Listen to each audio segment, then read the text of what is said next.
Back in 1952, archaeologists discovered something in a cave near the Dead Sea that honestly changed everything.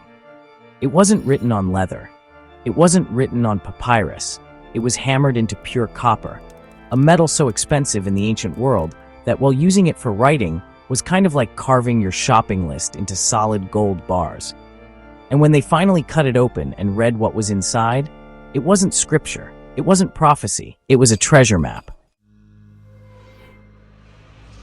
The Dead Sea Scrolls are probably the most famous archaeological discovery of the 20th century. Between 1947 and 1956, Bedouin shepherds and archaeologists found nearly 1,000 ancient manuscripts hidden in caves around Qumran, near the Dead Sea.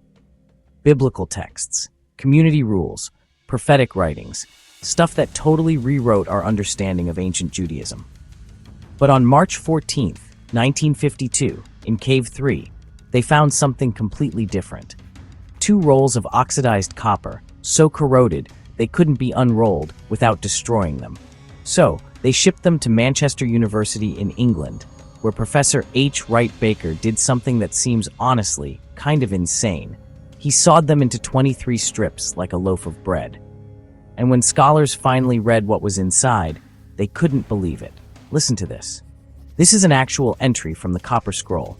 42 talents lie under the stairs in the salt pit. 65 bars of gold lie on the 3rd terrace in the cave of the old washer's house. 70 talents of silver are enclosed in wooden vessels in the cistern of a burial chamber in Mattia's courtyard. Location after location after location. Gold, silver, sacred vessels, temple artifacts. This wasn't religious literature. This was a treasure inventory. And the most insane part? The scroll ends with this bombshell. There's a second scroll, a duplicate copy with even more detailed instructions, buried somewhere else. And nobody's ever found it. So let's talk about what makes this scroll so weird. First, the material. Every other Dead Sea Scroll is written on animal skin or papyrus. This is the only one engraved on metal. And not just any metal, 99% pure copper. That's expensive. That's deliberate. Whoever made this wanted it to last forever. Second, the language.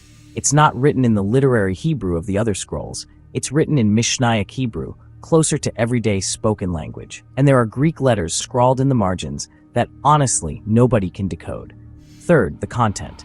While every other scroll is talking about God, prophecy, and community rules, this one is giving you GPS coordinates to buried treasure. So who wrote it, and why? Most scholars think it's connected to the Jerusalem temple. The quantities are massive, way beyond what any individual or even a wealthy family could own. We're talking about the kind of wealth that only an institution like the temple could possess. The theory goes like this. It's 70 AD. The Romans are about to destroy Jerusalem.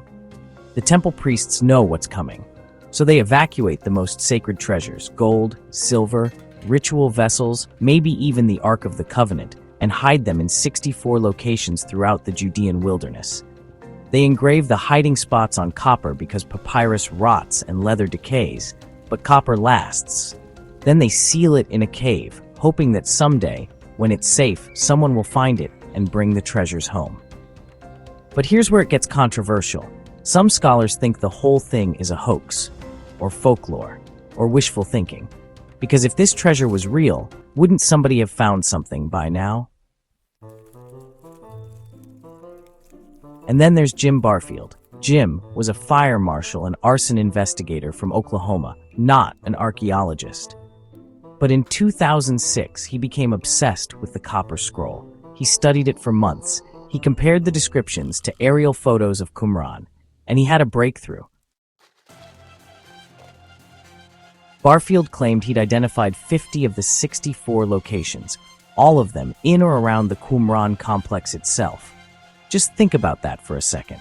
Not scattered across the desert, not hidden in random caves, inside the ancient settlement where the Dead Sea Scrolls were found. He convinced the Israel Antiquities Authority to let him dig. In 2007, they started excavations. They used ground-penetrating radar. They found anomalies suggesting metal objects buried 8 feet deep. And then, the dig was shut down.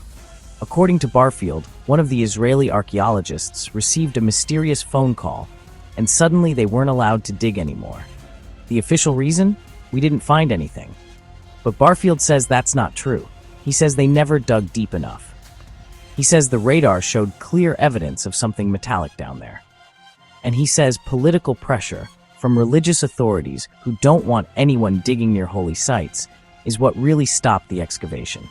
To this day, Jim Barfield believes the treasure of the Jerusalem temple is buried at Qumran, and he's still fighting for permission to finish what he started. Here's the uncomfortable truth. Archaeology in Israel isn't just about history, it's about politics. The Copper Scroll describes locations near Jerusalem, Jericho, and Qumran, areas that are culturally, religiously, and politically explosive. You've got Jewish groups who believe these artifacts are sacred and should be protected. You've got Muslim authorities who control access to certain sites. You've got the Israeli government trying to balance archaeology with political stability. And then there's the question nobody wants to ask out loud. What if they actually find something? If the Copper Scroll treasure is real, if someone digs up gold ingots, sacred vessels, or God forbid, something like the Ark of the Covenant, it would set off an international firestorm. Religious extremists would claim it as proof they should rebuild the Third Temple. Palestinians would accuse Israel of using archaeology as a political weapon. The international community would lose their minds. So maybe it's easier to just not dig. Some scholars argue the Copper Scroll is folklore, a legend, a myth written down to keep hope alive after the temple's destruction. They say the treasure never existed, and treasure hunters are chasing a fairy tale. But then why go to all the trouble of engraving it on copper? Why hide it in a sealed cave? Why make it so durable if it was just a story? And here's the detail that keeps me up at night.